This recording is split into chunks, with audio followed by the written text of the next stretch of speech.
భౌతిక పదార్థం పుట్టుక ఆలోచనలో ఉంది.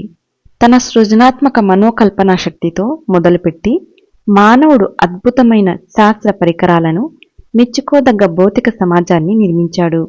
నూతన ఆవిష్కారాలన్నీ మానవుడి ఆలోచనల ఘనీభవించిన ఫలితం.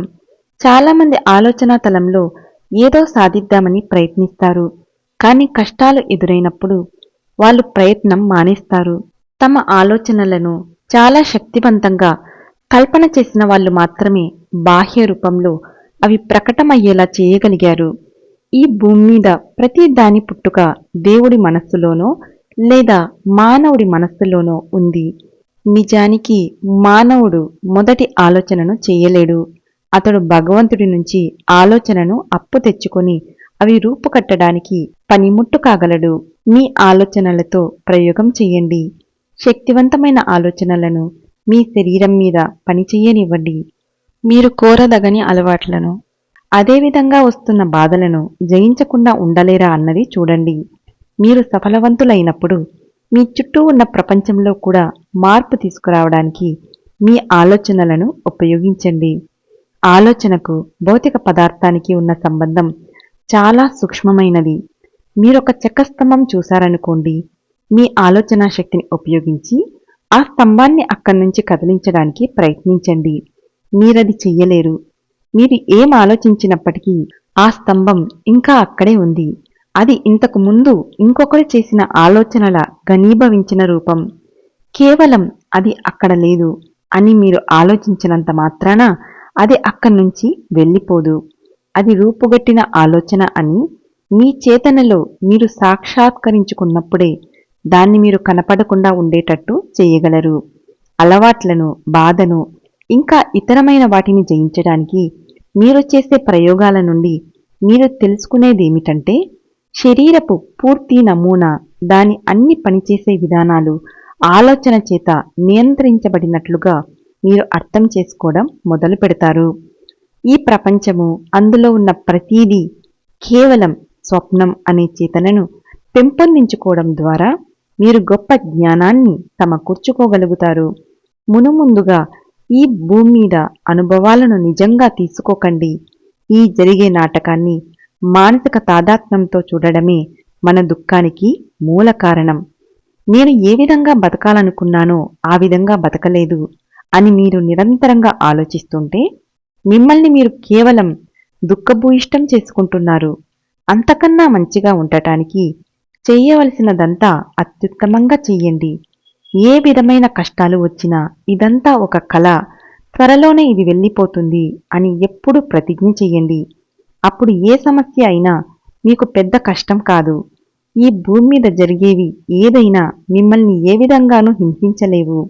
ఈ ప్రపంచమనేది కేవలం స్వప్నమని తెలుసుకోవాలంటే బాధ అనే చేతనను కూడా మీరు జయించవలసి ఉంటుంది. నేను పిల్లవాడిగా ఉన్నప్పుడు ఫుట్బాల్ ఆడేటప్పుడు నేను తరచుగా గాయపడేవాణ్ణి. నేనెప్పుడు ఫుట్బాల్ ఆడుతున్నట్టుగా కలగన్నా కలలో కూడా నేనెప్పుడూ గాయపడేవాణ్ణి. గాయపడడం అనే భయపు ఆలోచన నా అవచేతన మనస్సులో నాటుకొని ఉంది.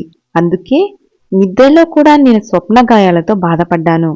కాబట్టి ఒకళ్ళు తమ సమస్యలను మరీ నిజంగా తీసుకోకూడదు.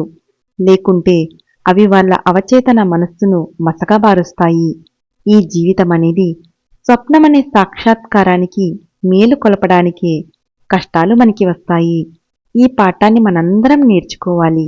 అప్పుడే ఈ ప్రపంచంలో ప్రతి దానిలోనూ అంత వైరుధ్యాలు ఎందుకున్నాయి అనేది మనకు అర్థమవుతుంది.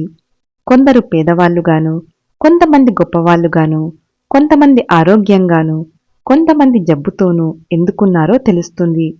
ఇది ఒక ఘోరమైన, క్రూరమైన ఆటగా కనిపించినా జీవితపు సమస్యలన్నిటికీ న్యాయమైన పరిష్కారం అవన్నీ కేవలం స్వప్నాలు మాత్రమే అనే దాంట్లో ఉంది. దాన్ని అలాగే తీసుకోండి. చిన్నపిల్లవాడిగా, యువకుడిగా మీరు ఆదరంతో చేసిన అనేక గాఢమైన కోరికలు, ఆశల గురించి ఆలోచించండి. క్రమక్రమంగా అవి మిమ్మల్ని వదిలేస్తాయి. కానీ నిరుత్సాహపడకండి.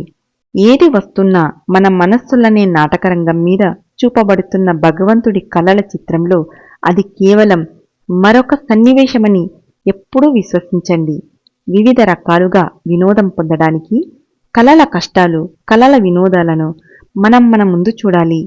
మీరొక సినిమాకి వెళ్ళి యుద్ధం, బాధలున్న చిత్రం చూసి ఆ తరువాత ఎంత అద్భుతమైన చిత్రం అని అన్నట్టుగానే ఈ జీవితాన్ని కూడా మీరు విశ్వ చిత్ర ప్రదర్శనగానే తీసుకోవాలి.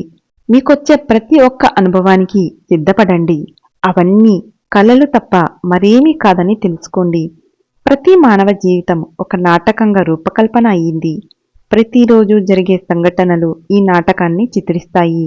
ప్రతిరోజు మీరు తాజాగా సంవత్సరంలోని 365 రోజులలో ఒకదాన్ని జీవిస్తున్నారు. ఈ నాటకాల్లో మీరు కేవలం పాత్రధారులు అనే ఊహ మీకు ఎంతో సౌకర్యాన్ని ఇస్తుంది. ఏ పాత్ర పోషించడానికి మిమ్మల్ని పిలిచినా అది మీ నిజమైన అస్తిత్వాన్ని ప్రభావితం చేయలేదని గ్రహించండి. భూమి మీద ప్రతి జన్మ తరువాత మీరు అమరమైన ఆత్మలుగా రోగాలు, దుఃఖాలు లేదా చావు తాకకుండా అలాగే ఉంటారు. సుఖ దుఃఖాలలో ఎవరైతే చలించకుండా ఉంటారో, ఎవరైతే ప్రశాంతంగా సంతులనం కలిగి ఉంటారో అతడొక్కడే నిత్యత్వాన్ని పొందడానికి అర్హుడు అవుతాడు. Bhagavad Gita chapter 2 Shloka 15. Thank you.